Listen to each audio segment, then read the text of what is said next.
Hey, so actually, let me get a little bit deeper into this thing called experiences that you guys, both of you, brought up, right? So even with automation, even the scenario that I explained in the airport and all that stuff, so it's all automated and seamless, but still, the employees want to feel supported, right? So not sidelined, so they want to be part of the overall experience. So Ravi, again, to you, so how can the small and medium business IT teams use AI without losing the human touch? Well, I think, again, I think there are trends that I kind of feel like AI is supercharging, sort of even before, this latest iteration of LLM models, we had this sort of trend towards conversations moving to where employees are, things like Slack, Microsoft Teams, people being able to submit conversations, have conversations in the tools that they are most familiar and comfortable with. And then I think the other trend that was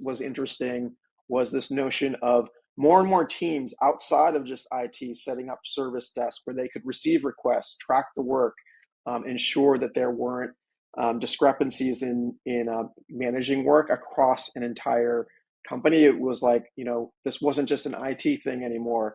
More and more business departments were leveraging service desks to manage requests and track work in a more cohesive and sort of uh, disciplined way. And so again, I think AI now becomes a tool that helps make those kinds of trends even more compelling and even, a better experience for the end user. Now, when you're going into Slack or MS Teams, there's a level of automation and simplicity and speed that is even better than it could have been before. And same thing with working with these different departments. Now these departments have these AI tools that can help them, triage work and respond to their stakeholders more quickly. So again, at Freshworks, we always talk about people first AI. And I think these are kind of, some of the examples. Like AI should be complementing and supporting these things that IT teams and employees are trying to do already, and just make them better, make them more successful and more productive in doing those things even better. And so, I think that's kind of at a in a larger picture how I think about it. Joshua, curious your thoughts. Does any of that make sense, or how are you all thinking about it? I think it's really important to have personalized experiences. And for us, we look at AI as an opportunity to improve those experiences, but they've got to be used in the right way.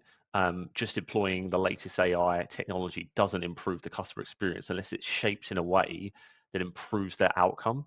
And so, not just for IT teams, as you mentioned, but in that enterprise IT layer, when you look at business teams, it's really important that everyone has that opportunity to use the technology but in a way that doesn't remove the personal touch. And we're really focused on making sure that we find that balance.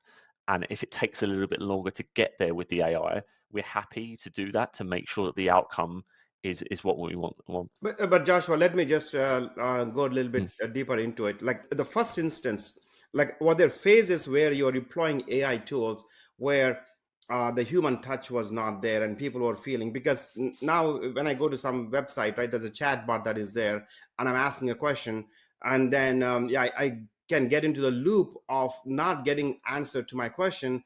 I'm still conversing only with the automated tool. At some point I'm so frustrated I want to talk to somebody. So were there Mhm. phases in how you implemented these AI tools from Freshworks, with respect to deploying internally to your employees? I think everyone's had a bad experience, as you just mentioned. It's not a new technology; that it's just been turbocharged recently. But I think people are very familiar with that chatbot experience where they don't get the outcome they want. And so for us, what's really important is making sure as we deploy new technologies, it sticks to the mantra of what we want is the human touch and the personal experience, which is most important to us. Okay, so that's great.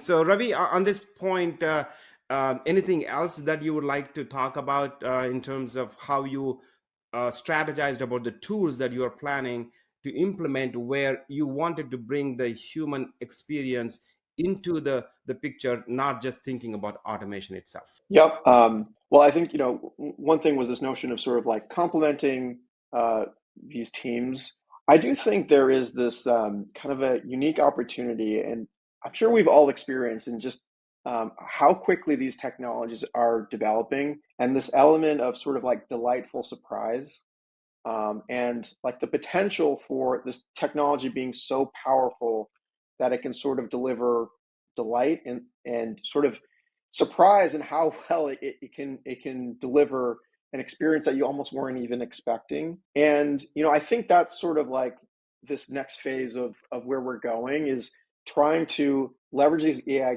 technologies, sort of be creative in a way that almost even surprises the end user. And I'll give you an example of an area that we've been thinking about at Freshworks. One area of investment that we have been exploring is, how do we sort of centralize all of the interactions that we are having with these different stakeholders across an employee organization, and sort of centralize that learning, and be proactive in leveraging that learning in new interactions with additional stakeholders. So maybe an example would be, maybe one agent has set up a scheduled downtime to make a change. The system should learn from that change in that plan that has occurred. And so when that downtime occurs, and there is an employee that is submitting a ticket about this downtime, the AI can automatically know that, yes, there was a scheduled downtime, and I can respond quickly to this employee and answer their question that there was a scheduled downtime at that time occurring.